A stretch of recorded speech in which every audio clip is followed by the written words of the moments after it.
things and everything. Okay, so well, it's on the screen. Ammon Johns, internet marketing consultant. Ammon Johns. .com. Okay, Ammon. Just you told me you started in 1995. I thought Yep. the internet wasn't there yet. Oh, it had been around for a few years on bulletin board servers before the web, of course. It was there. I was working shift work, which is I was getting home at 2, 3 in the morning in the early 90s, and Shift worker, what you were working for supermarket or something, like a cashier? London Transport. I worked for the London What? Underground. Can you elaborate what you were doing for London Underground? Or it's a state secret? Oh, it's a state secret. Officially, I was just one of the many station staff at Leicester Square Station in London. I happened to be very good at doing the platform announcements and general security things, what they call station duties. So I was kind of the Okay. patrol guy. So when did you finish your London Underground I career? I actually had some health issues, partly to do with the shifts, and it made things very awkward. And I had to face the choice between,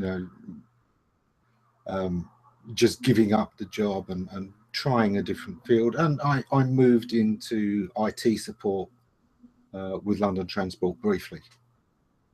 It's why you knew as in the fourth round, because I remember our conversation some time ago, and because I started with fourth round, yeah, more or less finished with fourth round, and you started with fourth round because it was on London Underground user fourth round, but it still is using fourth round, is it? I didn't use Fortran, but the modeling system that they use to predict traffic flows and to whenever they're planning to have a new station or a new route, the number system that they run that models what will happen as they adjust the frequency of trains or buses or anything like that is Fortran that the program runs it. Yeah, interesting. Okay, let's come back to SEO or digital marketing, whatever. I don't think SEO, what we understand SEO, existed in 1995. No, it was about 98 that term started to catch on. Before that, it was simply called web promotion. And there were some very early forums that were discussing some of it. There were a lot of email lists and things like that. But we were really in 96, 97, we were just looking at all of the ways of getting traffic. Yeah, so but this is why today I still say I do web marketing. I don't just do SEO. yeah, but I guess nowadays everyone says they're not SEO, they're digital marketing and everything, because SEO, how I understand, SEO is one part of it, as content marketing as well, social media marketing, which we will talk about mostly today. What anything else? Oh, they're always adding new things that they claim SEO or social. It's one of those things. We have a lot of people who came into SEO from web design, and they were much more computer types and analytics types. They knew the maths, they understood the programming side. They weren't traditionally, marketing people or salespeople. And so every time they meet something that matches what they're doing now, they assume it's part of SEO, because they don't realize that marketing is much broader than they've ever thought. But usually SEO, people talking about SEO is a kind of technical, it's more technical things. As you put it hrefs here, you put follow, no follow, these things, and the magic, yeah. So you just change on page things, off page things, and you got it. So people usually talk about SEO as a technical stuff. Is it still correct? It depends how you view it. I have always believed that rankings without clicks are useless, and clicks without conversions are useless. So if you aren't optimizing not only for the engine, but for the people who use the engine, I've always thought that you're not really doing SEO. There are people who make the argument that as long as you rank well, even if it gets no clicks, even if it gets no conversions, they've still done their job of SEO. It's not my place to define the word. I guess nowadays it's very difficult to be high ranking and have no conversion. Yeah, you will be just down. Even Google doesn't confirm it, but yeah, everybody knows it. It certainly is more difficult, but it has always been a thing that you know, even today, there are a lot of SEOs who don't really worry about the conversions as much as perhaps they should. They don't worry about the human factors as much as they should. And there's a lot of things where when they do think about humans, it's much more about manipulating them than about the long-term marketing to them. So we get clickbait. Yeah, but still, well, if we'll talk about, for example, it's not today, but link building. Well, you in United Kingdom, most of the businesses in the United States, I'm much more east. I'm in an area which here called RUNET, which is mostly in Russian language, and people here still believe that link building, I mean, in very technical. So buy link from here, put link from there, just put enough links and it works. People do believe. Yeah, well, I won't tell which particular company. I'm pretty sure in every single company here, yeah, it's still believe that it works. What do you think? If you throw enough links at something, it will still work. Yes, absolutely. Is it the most efficient and therefore is it optimal, which is part of our job title? No. Most of the time, companies that go out getting thousands of links have wasted about 80% of their time, because all of those links they've got, all those thousands, there are only 3 that are doing the job. And if they knew, they could have just gone for those 3 and been down the bar or doing something more useful with the rest of the time. Yeah, more useful if you can do more useful. This is a problem, because buying links or arranging links, put it this way, because sometimes it's not buying, sometimes it's some kind of exchange or something. It seems to be kind of a straightforward process and easy, because when we're talking about content marketing, I've so many times I've read it. To produce brilliant content, no problem. The problem is to sell it. I disagree. Produce brilliant content is a problem, because most of the content is rubbish. Yes, and there's an extent to which I say that, you know, the standard advice, just make great content, is useless to people, because everyone thinks their content is good. If they didn't, they wouldn't have made it in the first place. We're the worst judges of how good our content is. The real proof of how good your content is how well it does. And if it doesn't do well, that's not because you've got brilliant content and this and that happened. It's because your content wasn't good enough. Yeah, well, everyone says there's too much content. I agree. It's just enormous amount of content, especially if you're talking about blog articles. Less videos probably, and less even podcast probably area where you can still play. But articles is just I don't know. It's millions of articles every day. So it's just impossible. So content marketing is probably became as difficult as anything else. It's interesting, isn't it? Because it's still not every day we find a good article, even though there's millions and millions of articles. Even though I've got good streams and I know people and they're always recommending pretty good stuff, even then, a lot of it is, I've seen this before. Okay, that's just rewording this that I've read 10 times before.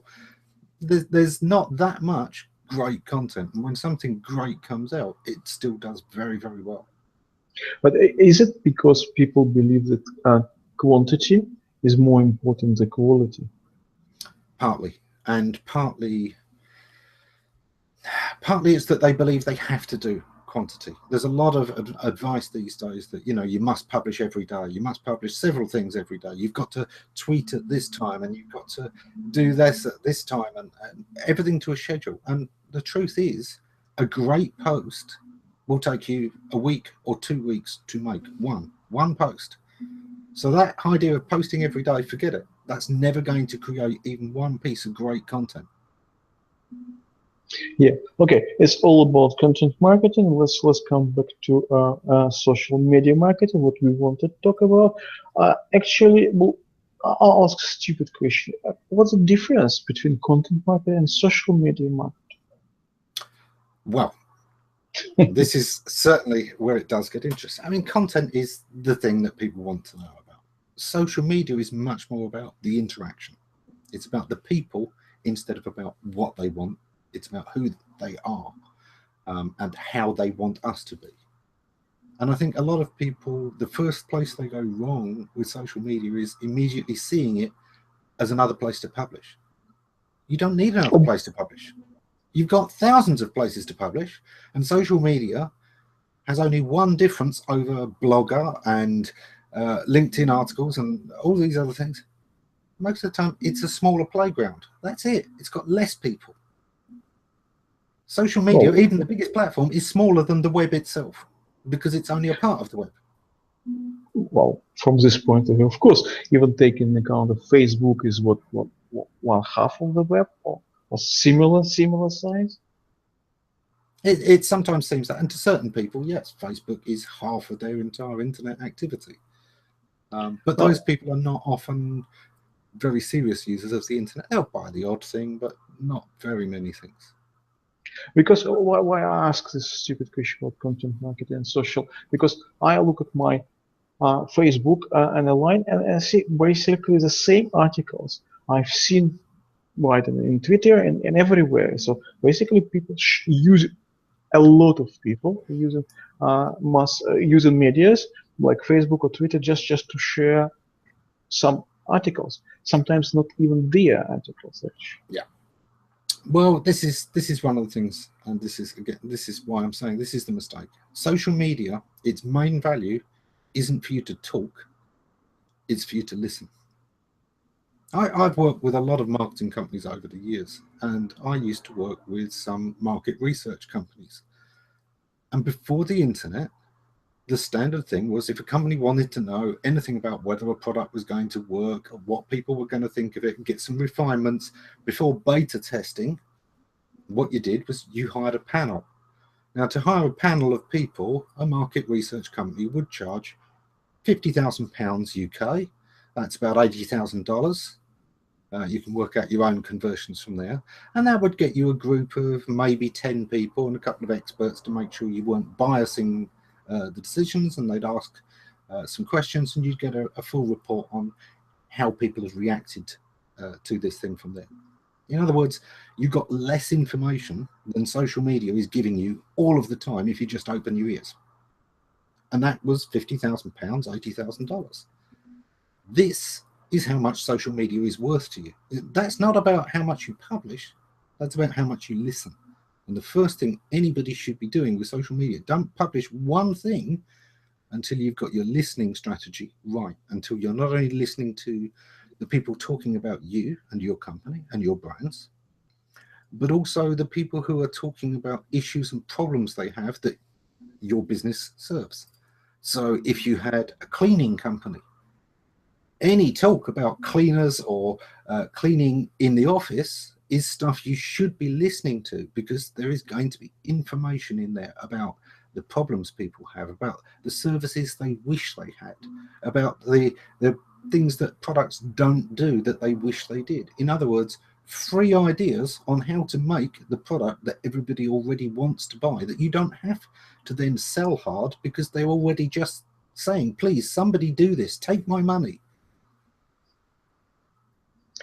Yeah, very interesting. So I just wanted to ask you any a couple of stories, yeah, just stories you were involved.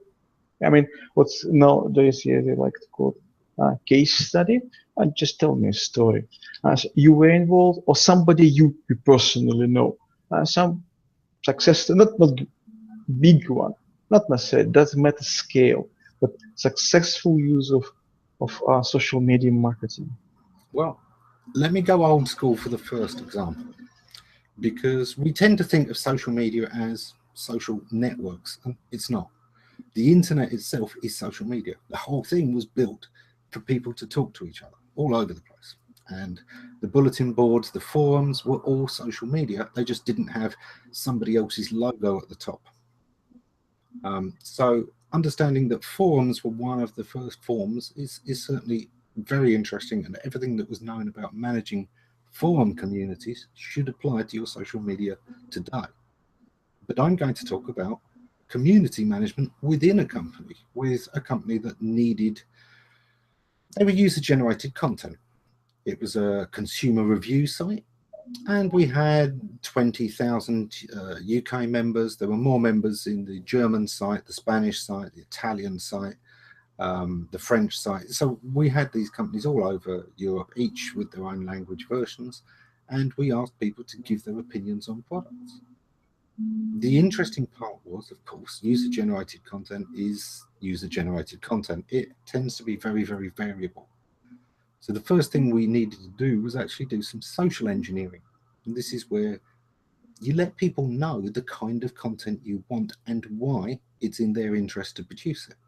So we started to give more feedback, more honest stuff, to talk about our business plans and how people that took the time to write long and interesting reviews that gave enough facts so that even if somebody has a different opinion to you, they can see there is a difference of opinion, and there is enough fact in there to decide whether this suits them, even though it didn't suit you. Those are the things that make a good review. And if the review is good, more people see it. If more people see it, then the users got more views, and more views meant more finance because they got a share of money that was related to the amount of traffic their reviews got, the number of ratings they got, things like that. All of these things helped the users to see what was wanted of them. Setting expectations is one of the big things in all forms of social media. When we meet people in the street, we usually know what we want of each other. If somebody says hello to us, we know the relationship we have, so we know whether they just want to have a nod of greeting, yes, I acknowledge you exist, hello, or whether it's, hey, I haven't seen you in a long time. Hey, tell me, how's the wife? How are the kids? How's the job going? Has your leg get any better? You know, we understand these things. In social media, we don't necessarily understand the relationship that our customers want to have with us. And a lot of companies kind of think, I don't know why, but they think that everybody out there just wants to be their friend. Well, most companies don't treat us like friends. They treat us like customers.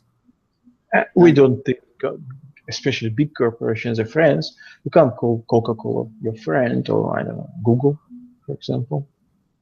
Even the smaller companies, though, so many of them want to talk at us instead of with us. They want to tell us things. They're not interested in our opinion unless we're saying nice things about them. That's not a friend. So it doesn't matter how much you pay or how many people click friend or like, it's meaningless because they don't like you. They're just doing whatever it took to get that discount that you were giving away to everyone that likes your page. Or they're just indicating to their friends, oh, I like this, I use this. But it's not for you, it's for their social standing with others. It's to let other people know what they like. So you need to understand this, that the relationship you have with customers is often not what you think it is. And the first thing you need to do that's active on social media after your listening strategy is to use that to determine how people do think of you, and then start to change that, set expectations, discover what they want from you and what would make them see you more as a friend and less of a company that wants to talk at us. And when you start doing those things, you can deepen that relationship and start to create a real relationship with your customers, to create a sense of community. Yeah, everybody's talking about community, creating community today instead of just communicate it, or even just all standard, just publish news about yourself. What about these forums? Do they still exist, or they all move to social networks like Facebook or Twitter? Oh, they certainly still exist. Creator site forums, where I was for so many years, is a lot quieter than it used to be, but it's still got a handful of people. Webmaster World still has conversation there most of the time, although some of it has gone behind a paywall. Syndicate is still quite active. That's a black hat forum. So there's quite a few forums out there. And there's a lot more that are what we call pseudo forums. They're private group discussions. And to all intents and purposes, it works like a forum. People start a thread, there's discussion on the thread, that's a forum. Yeah, that's becoming kind of elite clubs or closed clubs.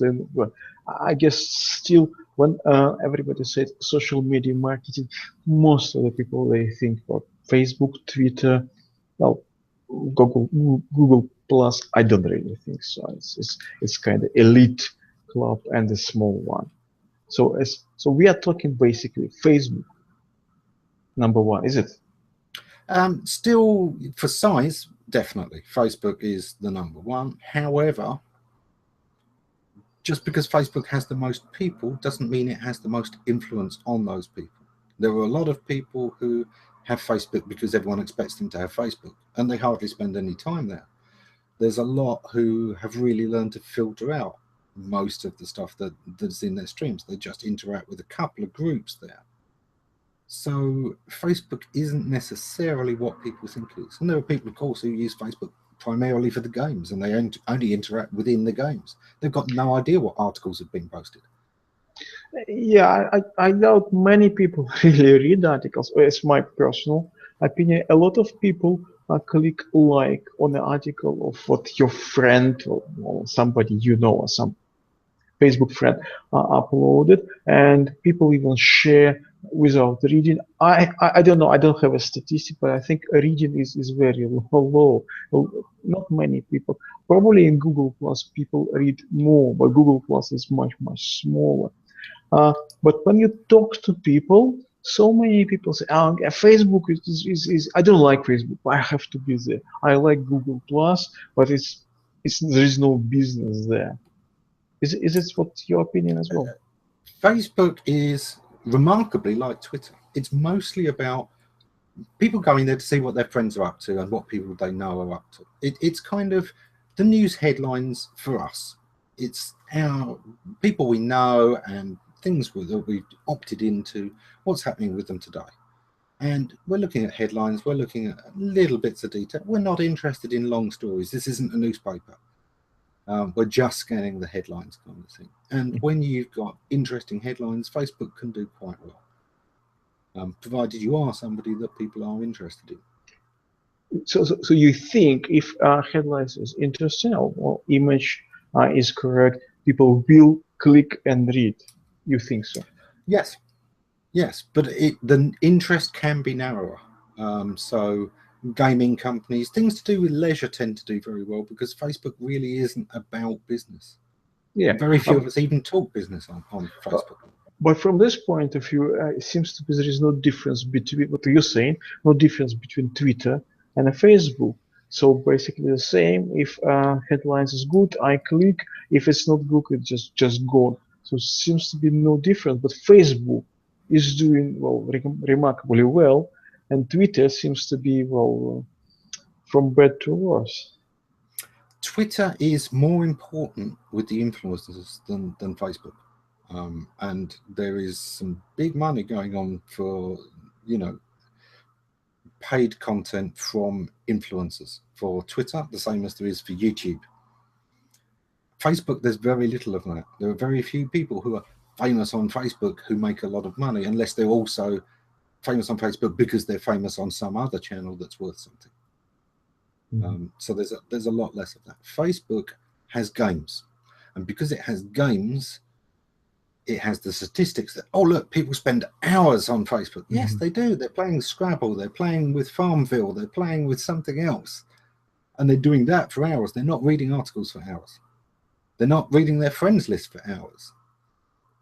Yeah, that's what's my impression. So it's interesting. Just could you elaborate on this paying influencer in Twitter? So I mean, for example, who is influencer? We know who is influencer. So for example, I call I can call Ren Fishkin, but if I call Ren Fishkin, say Neil Patel. Okay, Neil Patel. Call Neil Patel and say, okay, I have $10,000 for you, and I need, I don't know, 2 tweeters, 5 tweeters, whatever. It works this way. without names. Yeah, just Kind of, but add a couple of zeros to the sum involved. Honestly, these things can be incredibly expensive, but very big companies are certainly paying a lot to some of the Twitter stars. Recently, one of the car manufacturers gave, if I remember rightly, 100,000 euros and a car to somebody to drive it for a few days and put up YouTube videos of them driving it. Now, I believe they took the car back, but we were still talking about a couple of £100,000 spent to get this seen by, well, millions of people. yeah, but you have to be like a kind of extremely popular figure, I guess, in order to get this kind of money. I guess SEO is not like, not exactly like, I don't think, or there are big companies which would offer SEO stars, SEO gurus, a lot of money for a couple of Twitters or YouTube video. I wouldn't be surprised if people were prepared to offer around risking quite a lot of money to post things, but you know, our industry, most of them are too cheap. It's kind of, can I post this for free? No. we certainly get a lot more of those. Very few people, they try and convince us that, oh look, we're going to give you this spammy article that we've also given to 5 other sites for a link. Yeah, no. That's not going to happen. So it's simply that our industry isn't very awake to this, but the big money is going there already, because YouTube and certain Twitter channels have as much reach as television. And I don't mean they've got 5,000 followers. I mean, they've got 50 million followers. And, you know, that's when it starts to get very interesting for marketing.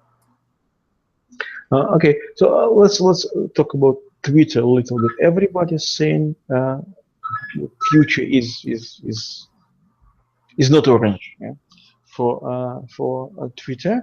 So and it's not even blue. It's green. Yeah?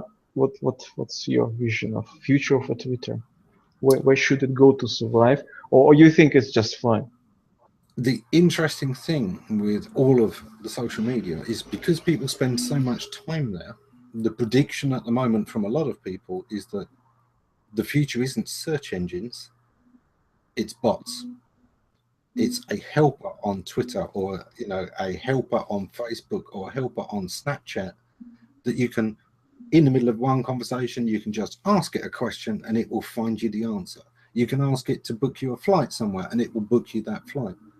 That helpers are the big way forward, and certainly bots in all of these things, automated programs that can take actions for you, that act as a virtual assistant, is certainly where a lot of money is going at the moment. And it's been very interesting that Google, they've been kind of a little bit behind. Yes, there's Google Now. Their only real chat application is Hangouts, of course. We are expecting to see some big changes there, perhaps. It sounds like Google and Twitter perfect match. Google buy Twitter, which is not doing very well financially. Google has plenty of money, no problem, and can do exactly what you said. So just put the software. So we're chatting in Twitter, chatting about coffee, and they offer me, I don't know, where the nearest, I don't know, great coffee shop or whatever. Is what you mean?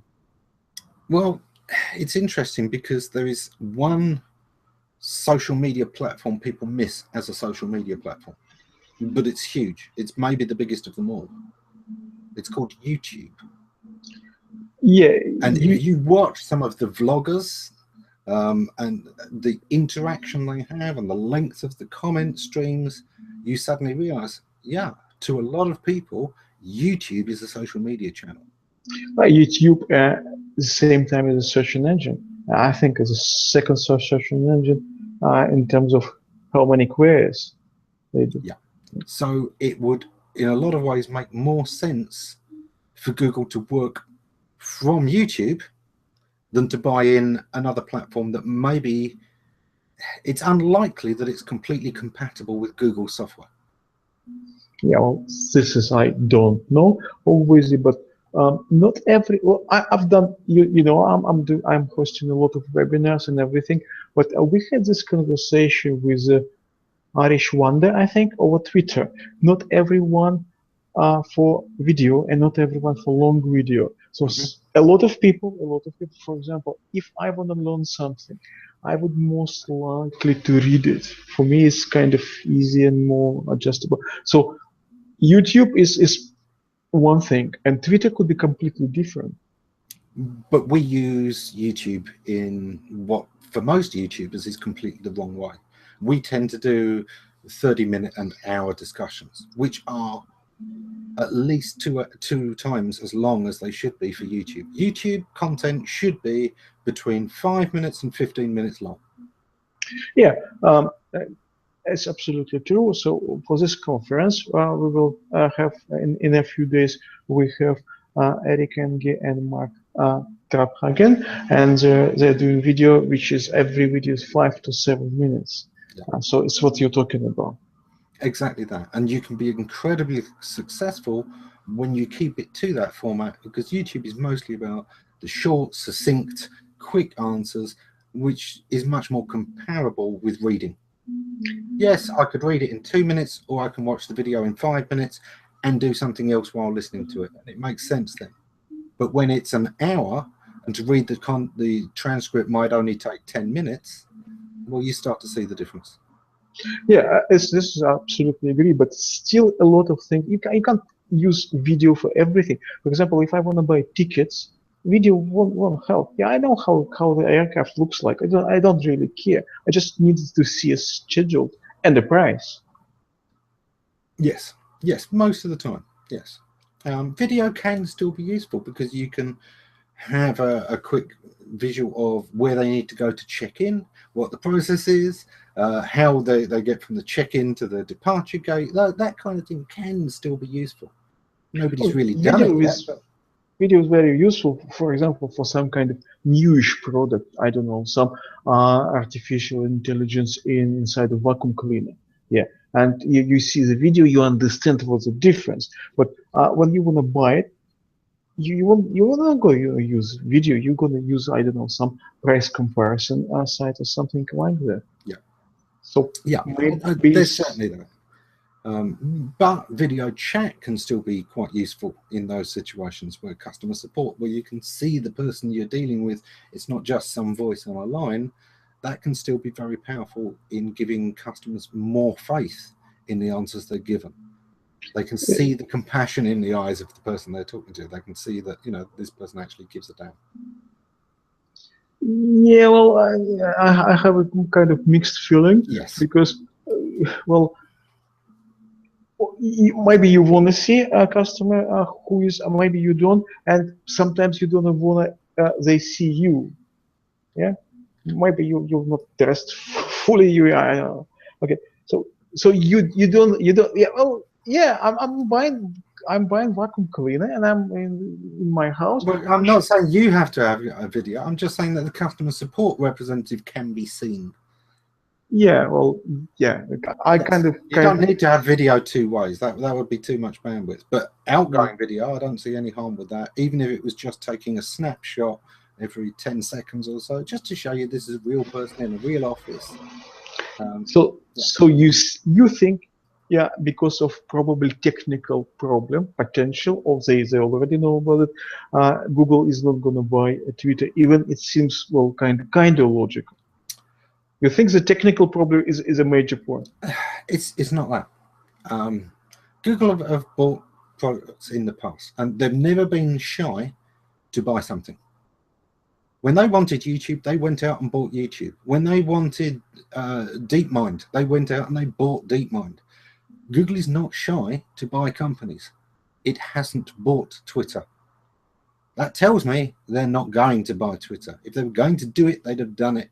The news would have been not, oh, is Google thinking about it? It's, my God, Google have just bought this company we've never heard of called Twitter. 10 years ago, you know, it would have happened long before now. Google are a forward-thinking company. Is it because they intended to build their own? Maybe. Is it because Twitter doesn't have quite the right thing for them. If the price was right, they'd probably buy Twitter. But if the price was that right, there'd be other people bidding for it anyway. I don't think Twitter is as much use to Google as people think it might be.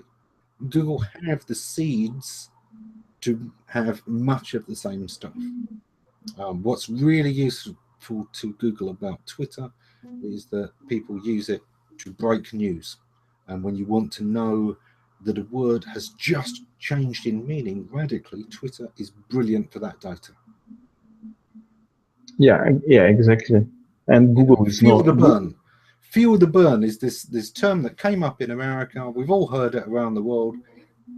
If you were watching Twitter, you could understand that new phrase had come in and what it applied to within 30 minutes.